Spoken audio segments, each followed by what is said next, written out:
Soldering copper with silver weld.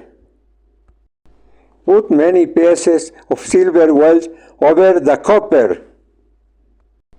The silver weld shall be with water and borax mixed.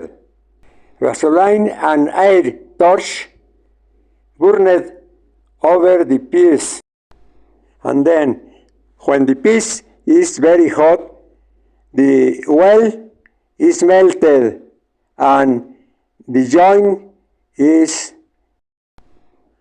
made. Finally, washing the piece with water.